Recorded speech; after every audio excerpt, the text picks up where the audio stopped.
থরে থরে সাজানো পিঠে, পায়েস, ঘুগনি থেকে ফুচকা, আলু কাবলি, বিরিয়ানি।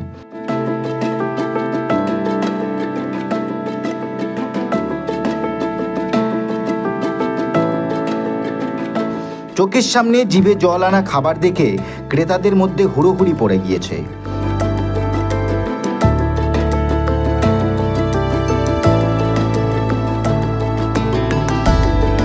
মাথায় ক্যাপ আটা বিক্রেতারা গ্লাভস হাতে একে একে ক্রেতাদের বাটিতে সেই সব খাবার তুলে দিল, হিসেব করে দামও নিল।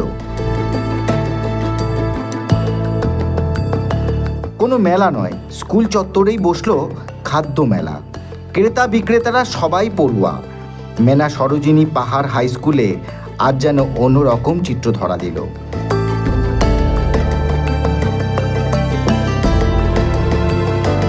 গত 2 বছর ধরে এই মেলার আয়োজন করে থাকে স্কুলের পক্ষ থেকে। এটা দ্বিতীয় বর্ষ। গত বছর থেকে আমরা শুরু করেছিলাম। আমাদের স্কুলে যে কন্যাশ্রী ক্লাব আছে, মূলত তারাই এটা আয়োজন করেছে। সঙ্গে দিদিমণি মাস্টারমশাইরা সবাই আছেন। কন্যাশ্রী ক্লাবের আয়োজনে এই পুরো স্টলটা চলছে। ওরাই পরিকল্পনা করেছে, ওরাই ঠিক করেছে সব। এবং এর উদ্দেশ্য হচ্ছে যে এদের মধ্যে যে পোটেনশিয়ালিটি আছে পড়াশোনার বাইরেও, সেই জায়গাটা তুলে ধরা। ভবিষ্যতে ওরা কি করতে পারে, ব্যবসায়িক ভিত্তিতে কাজটা করা। এবং এরা ঠিক করেছে, এদেরই সিদ্ধান্ত কন্যাশ্রী ক্লাবের মেয়েদের, যে লভ্যাংশ যে টাকাটা, সেটা স্টুডেন্ট বেনিফিশিয়ারি যে ফান্ডটা আছে, সেখানে এরা টাকাটা রাখা হবে সেই ফান্ডে। এবং সেখান থেকে যদি কোনো বাচ্চা অসুস্থ হয়ে পড়ে বা কারোর বই খাতা কিনতে পারছে না, ওই মেয়েরাই বা ওই ছেলেরাই ঠিক করবে কে এই টাকাটা পাবে, কত টাকা পাওয়া যাবে।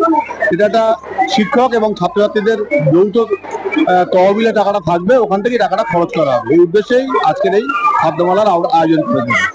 আনন্দ হচ্ছে এরকম দেখে। এটি একটি অভিনব উদ্যোগ নেওয়া হয়েছে আমাদের স্কুল থেকে, যেটাতে আমরা সবাই খুশি আছি। খুব ভালো লাগছে, দুর্দান্ত। এটা আমাদের সেকেন্ড টাইম হচ্ছে, আমরা খুব আপ্লুত। হচ্ছে চালের গুঁড়ো, রুটি, মাংস, তার সাথে পায়েস ফ্রি। একবার দেখিয়ে দিন।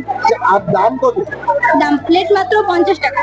মাত্র 50 হ্যাঁ, টাকা? মাত্র 50 টাকা। পায়েস ফ্রি? হ্যাঁ, পায়েস ফ্রি। কি হচ্ছে আজকে এখানে? মানে পকোড়া বিক্রি হচ্ছে। পকোড়ার দাম কত করে রেখেছে? 2 টাকা। 2 টাকা প্লেট? হ্যাঁ। আলু কাবলি? আলু কাবলি 10 টাকা, ঘড়ি গরম 10 টাকা। খুব ভালো লাগছে। বাচ্চারা একদম একাত্ম হয়ে কাজ করে যাচ্ছে। এরা একটু বড়, এরা ওই জন্য খাবারটা এখানে বানিয়ে দিচ্ছে। মানে বাচ্চারা দারুণ সুন্দর বানিয়েছে। খুব আনন্দ।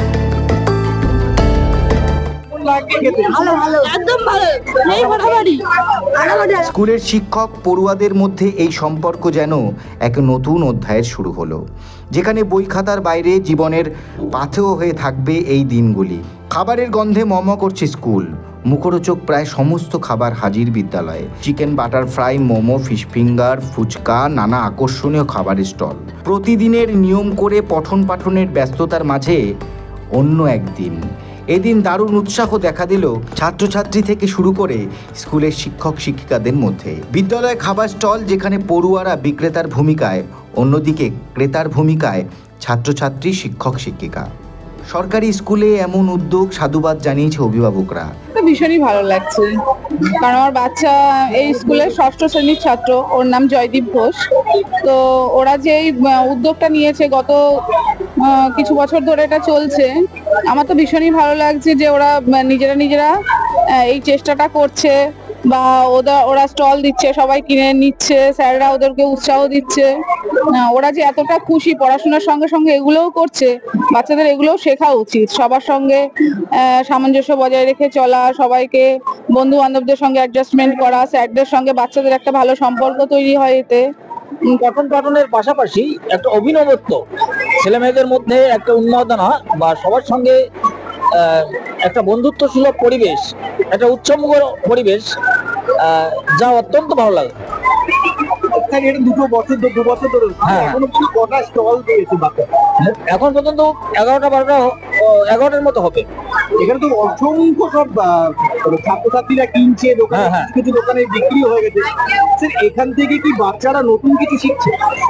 হ্যাঁ, অবশ্যই নতুন শিখছে। সবার সঙ্গে মিলেমিশে থাকার একটা অভিজ্ঞতা, বা কাউকে খাইয়ে আনন্দ, এখানে লাভ করার জন্য কোনো রকম বিষয় না, শুধু একটা আনন্দ খুঁজে পাওয়ার জন্য এরা এই উৎসাহ পাচ্ছে। এই খবরন।